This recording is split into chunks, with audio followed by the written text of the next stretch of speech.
I want to start with a land acknowledgement.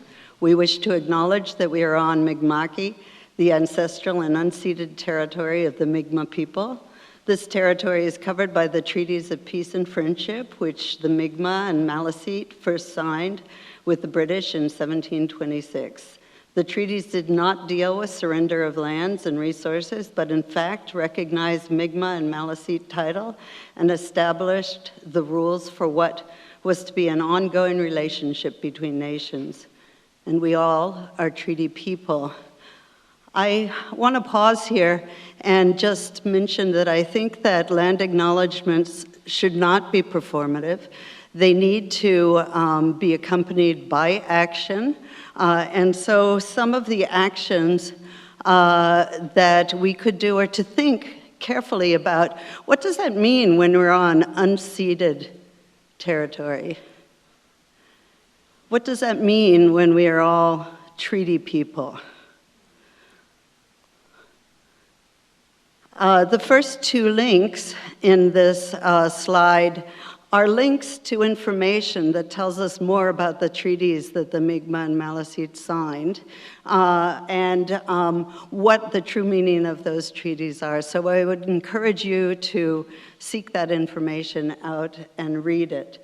I would also encourage you to seek out the Truth and Reconciliation Commission calls for action, for reconciliation, and to read those, as well as the Missing and Murdered Indigenous Women and Girls calls for justice, and read them. Two of the calls for justice from the Missing and Murdered Indigenous Women's report speak to a basic income and make a call for a basic income for all people in Canada, as well as a call to work with the Inuit to design a basic income that's appropriate for that community. So those are some actions that I would suggest we all could do. And here we are working for a basic income today. We also wanted to recognize the loss of a friend and huge supporter of basic income, Sharon Murphy. Sharon actually was one of the co-founders of Basic Income Nova Scotia, and she pulled several of us here in the room into basic income work through her own advocacy. And she died this year, and it's a terrible loss to us and to the Halifax community more largely. And with that, I would like to introduce Mayor Mike Savage. Mayor Savage, you may know, has been a very strong supporter of basic income for many years. In fact, if I'm not mistaken, he was the first big city mayor who came out publicly in support of a basic income, but he was speaking for a basic income well before that. And Mayor Savage was also a friend of Sharon Murphy's, and Sharon looked up to him in multiple ways.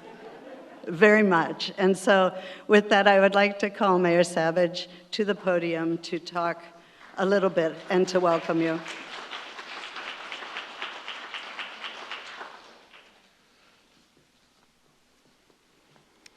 Thank you very much, Mandy. Good morning. Goué, Jalasi, Waliexibug. Bonjour à tous. Je suis très heureux d'être ici avec vous aujourd'hui. I'm pleased to be here in the traditional unceded land of the Mi'kmaq, and I thank you for the land acknowledgement. And there's one thing that always used to bother me was politicians who run in and say, look, I'm going to say hello and then I'm going to leave.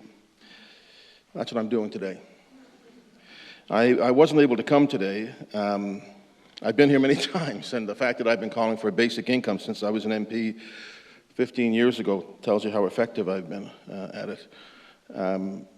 It's great to see Sheila here, who was part of that network when I was the critic for opposition in human resources, and we did what I consider to be a seminal work on poverty in the House of Commons. Took 3 years through 3 different parliaments. Oops. And because of proroguements, we'd always start, and we would resume this work on poverty. And it must have been really good, because it took the government almost 5 days to reject it completely back in 2010, I think it was. But there was a number of recommendations, including on basic income. So I've been in this room before talking about this. I've had the pleasure of hosting people in my office. I actually thought that Sharon and I were at the same size until I looked at that picture, because she was a ferocious advocate, but always friendly. I mean, how many of you knew Sharon? How many people in the room knew Sharon? Like, that's why I wanted to be here this morning, was I really wanted to acknowledge the loss of Sharon. I mean, I remember every time when I was an MP, and particularly as mayor, that she would come into my office, and it was like a bolt of lightning. She would just light up the room, and she was so passionate. One time she called up to make an appointment and talk to my assistant Kelly, and she said, "You tell the mayor if I can't see him this week, he better be careful when he's walking the streets of Halifax." I never turned down a meeting with Sharon. I thought she was just a really tremendous human being. And I was looking the other day, and some of you will know this, but a few years ago, when she was in Northwood, she did a rap song. How many of you know that? Yeah, she created a rap song. And there's a cool picture here. Oh, I actually bought the picture, but look at this. You probably can't see that, but look at that. Isn't that something? Right? I mean, that's Sharon Murphy, all 4'5" of her, right? And her song went something like this. "Did you just call me an old lady? Well, I'm here to say I'm cute, smart, and feisty, and I'm on my way. So keep your negative stereotypes at bay, because I don't want them in my life anyway. I'm dressed for success, busy as a bee, so don't even try to keep up with me." That was Sharon, right? So, you know, we always say we love things, right? We love peanut butter. We love it when there's no traffic. I think that we all loved Sharon because of the amazing energy that she had. She had a great spirit about her, and something that I will always keep with me. Basic income, Waye is going to talk. Waye's been a great champion of the living wage that Halifax has brought in, and as we perfect that, it's a big step for us. Sharon was an amazing person. This is the right cause. It's not political. It's not partisan. It's the right thing to do. We all know that the number one cause of homelessness, of ill health, and everything else is income. And so the sooner we figure that out and do something about that, the better off that we will all be. So I thank you very much. I won't be here very long, but I'll be keeping track of what's going on. And I really appreciate the work that people are doing. Merci, Walaliak. Thank you.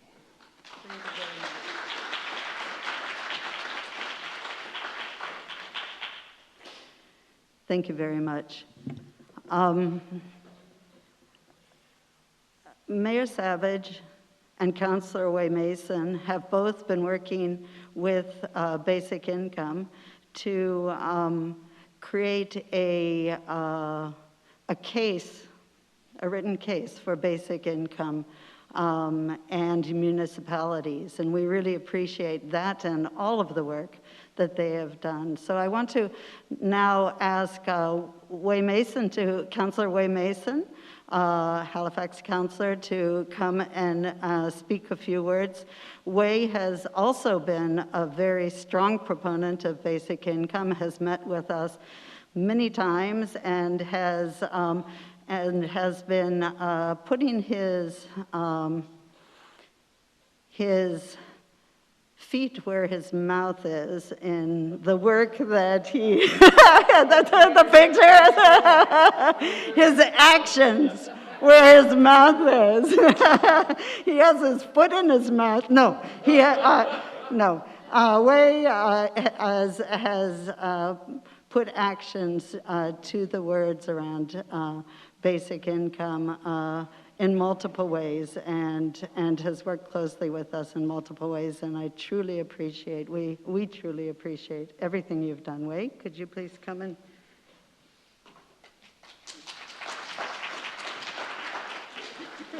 So Mandy says, put your feet in your mouth. And the mayor says, oh, I agree with that. So that was good. Thank you for that. I've been like the mayor, I've been a supporter of basic income pretty much my entire adult life. I was first exposed to it in university at Dalhousie a long time ago, over 3 decades ago. And it's funny because now that it's starting to be something that is, I feel, maybe gaining traction. I really do. And especially because, as we have discussed, we've lived through a form of basic income during COVID with CERB, and people have seen the benefits. And I've seen it with my own adult children, the benefit of them having that security. That being said, we had to bring my daughter home from Concordia when they were at 800 cases a day in Montreal. I drove up there and got her. It was terrifying. And we had a discussion about basic income when I started working with Coalition Canada on the municipal work that Mandy mentioned. And my daughter's at Concordia, and she's in very activist, help organize their million-person march and all that. And I say, but even Hugh Siegel and Brian Mulrooney support basic income. She goes, well, that's an argument against it. And that's an important point, right? That's an important point, is we live in a very politically fractured time. So when something has broad support, what you start to see is some of the most ardent people on the right and the left and the purple and the blue and all over the place saying, well, if they like it, I have to hate it. So it's a challenge, because I feel like we are getting to that tipping point, maybe, where people will start to really think we need to move this forward. But I don't know if I've convinced my own daughter yet. So there's challenges. 4 months ago, in March, Mandy asked me to support the Coalition Canada for Basic Income's work to make a case for basic income in municipalities. And I got to work for 4 months with people across the country who were working on this. Barbara Borax and Bruce Knox were the leaders of this piece. And they brought people from Dawson City and Whitehorse and Peterborough. And I brought people I know from the Federation of Canadian Municipalities, from Ottawa and Saskatoon and London and Calgary and Kamloops. And these were mostly councillors, some staff. And what was great is, as was indicated by Mandy and the mayor, is the other municipalities, again talking about struggles and stumbling blocks, were shocked that both our, I won't even take 5 minutes, I swear, Amy, that our mayor's office staff and our CAO, our city staff, both were represented on the call and supporting it. So we have support across the entire of the municipality. Our social policy person, Mary Chisholm, was on the call, and Chelsea was on the call from the mayor's office, and we were all working toward this. In the other cities and towns, they're trying to convince their fellow councillors to support this. They're not there yet. They don't have that level of support. And what we did is we worked to make an argument to convince councillors, mayors, wardens, reeves, and staff about why basic income is beneficial to municipalities. Most municipalities, some do housing, Halifax doesn't, Winnipeg doesn't. Most municipalities don't do social services. So how does a basic income benefit the municipalities, and why should we support it? Well, we have a lot of programs to alleviate poverty and manage public services and improve people's financial stability and help people invest in the local economy. And the basic income helps support all of that work. Municipalities do a lot of work to alleviate the pressure of poverty, even though we don't have a direct handle on that. So we have the affordable access programs in Nova Scotia, which the mayor and I have and council brought forward here in Halifax, so that you can register once and get potentially low-income tax relief or low-income property tax relief, get access to rec centers, get access to the bus system, that kind of thing. None of that should be necessary if you have a basic income, if everybody has the income they need to pay for the services that they need. So, in short, the case is that basic income can support municipalities in delivering essential services. It can improve the stability, financial stability of municipalities, and it can improve the livability and quality of life and local economies. So we're working through the next year. It's hard when we can't actually see face-to-face yet, but we're hoping by next year, when FCM happens in June, Federation of Canadian Municipalities in 2022, that we'll have more councillors, more councils, and maybe even be able to bring a discussion to the floor of FCM to endorse basic income. And so it's been a huge honor to work with people like Mandy and Barbara and Bruce and all the people, all my colleagues across the country, to try and move this forward, to try and convince the people who genuinely need to embrace this at the provincial and federal level to support it. And it's something I'm going to continue to do, and I'm really glad. Unlike the mayor, I'm just kidding, I'm going to be here until noon today. I can't stay past that, but I am going to stay for the morning. I really am looking forward to the conference. So great to be here today. Thank you so much for having me. Thank you so much.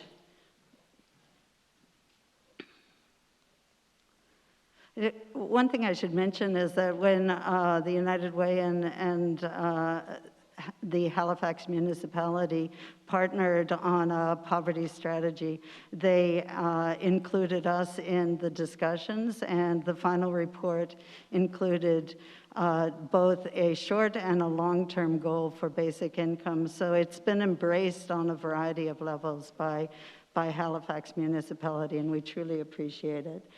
Okay, another champion of basic income is Mike Kelloway, who has just been re-elected Member of Parliament in Sydney, and he has sent a video. Waye said, well, why didn't he fly down? Well, he is online. Yes, so we really appreciate Mike having pre-recorded this video of welcome for us, and we truly appreciate all the work that he has done with us and for basic income. One of the things that Mike facilitated was a meeting with all of the Atlantic Liberal Caucus to discuss basic income, and he is working to do that again, so we're looking forward to that. Folks, Mike Kelloway here, Member of Parliament for Cape Breton-Canso. I'm really sorry I couldn't be there in person. I would love to, but other commitments have gotten in the way. But I will be joining your conference virtually in different sessions, and I'm really looking forward to that interchange of ideas and looking at challenges and solutions, with the backdrop being basic income. Basic income is important to me for a lot of reasons. I look at what's happening in our world with respect to automation, with respect to the evolution of thinking about progressive policies we have and ones we can have. Basic income can break or help assist in breaking the cycles of poverty and lifting people up, new entrepreneurs and disposable income that can be put back into the community and create community wealth. Folks, we need to have a national discussion, a deep national discussion on the concept and the variations of basic income, which include levels of government, which include community groups, which include individuals, and which include the private sector.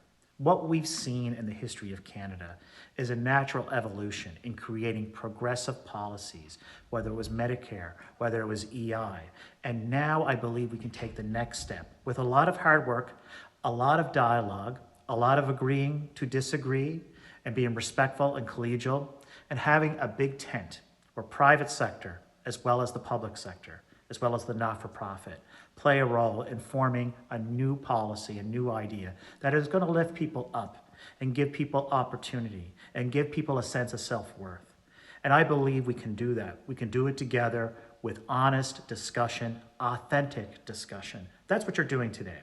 And I encourage you to continue doing it. And I will continue doing it as your MP in Atlantic Canada that is working with you to try to make a difference for Canadians.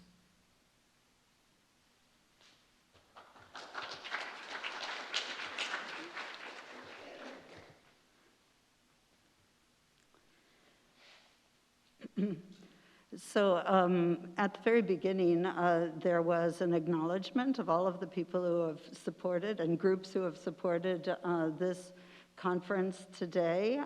So I just wanted to put it on the screen for you, and also to let you know that our live streaming is being done by the Atlantic Live Streaming and Media Company, and Mike is the live streaming expert here on site. And Alter Egos is providing the food. Alter Egos of the Halifax Backpackers on Gottingen Street has provided food for us at every conference and is a huge supporter of basic income. So I really want to acknowledge them. And Java Blend donated all of the coffee and hot water, and they're going to replenish it halfway through the day.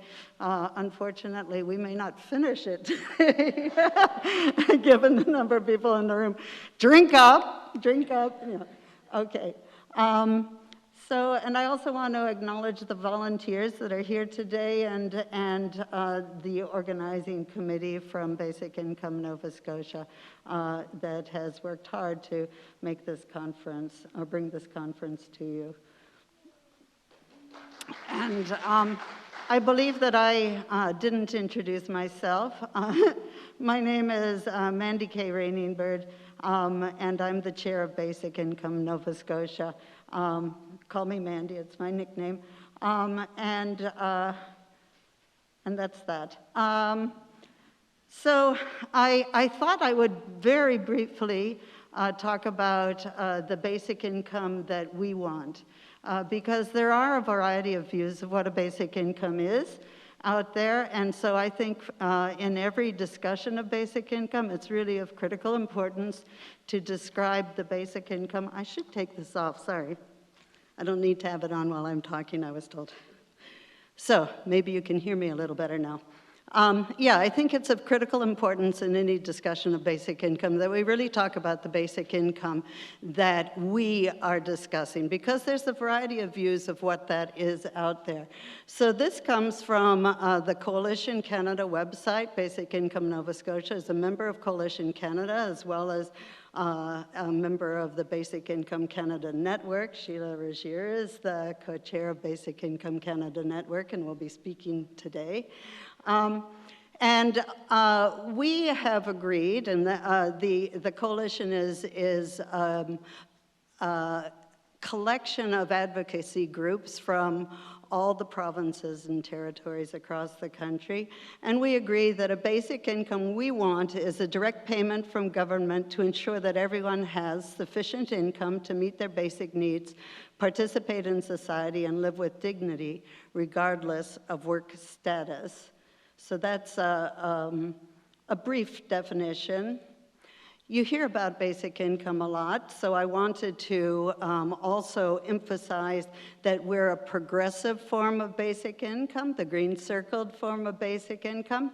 So we believe that basic income cannot do everything. Of course it cannot, but it is, we believe, an essential component of a broad network of services and supports that people in Canada need. It is not something that will replace the social support system in Canada. We also believe that a basic income should not be means tested, but should be income tested so that people who need it receive it. And the amount of benefit would decline as earned income increases. Therefore, we do not support a basic income that is provided to everyone regardless of their level of income. We also have agreed upon a set of principles, and these principles are described here, and I'm briefly going to go through them. So we believe that a basic income, some of these I've already mentioned, should be universally acceptable. That doesn't mean universal in that everybody gets it. It means that everybody who needs it gets it. That it should be unconditional, so that it's not means tested, as I mentioned before, but it is subject to income and residency requirements. It should be sufficient, so we believe a basic income should be at or above the poverty line, and it should be enhanced for people with particular needs, and it should be indexed to the cost of living so that it increases as the cost of living increases. It should respect autonomy, so it's payable to individuals to be used at their sole discretion, so there's not going to be a lot of intrusive scrutiny. There cannot be intrusive scrutiny around who gets it and how they're spending it. It's an essential component, as I mentioned, of a broad social safety net. It's responsive to changing circumstances. So, not every individual can predict in advance what they need. So we need to have something that's nimble and can be modified in accordance with individually changing circumstances. And it respects Indigenous self-determination. So we believe that a basic income must respect the right of Indigenous people to determine whether a basic income is delivered in their communities, and if so, how. So that requires essential work to identify how this will work within Indigenous communities. And Naomi Metallic is going to be speaking to that issue a little bit today.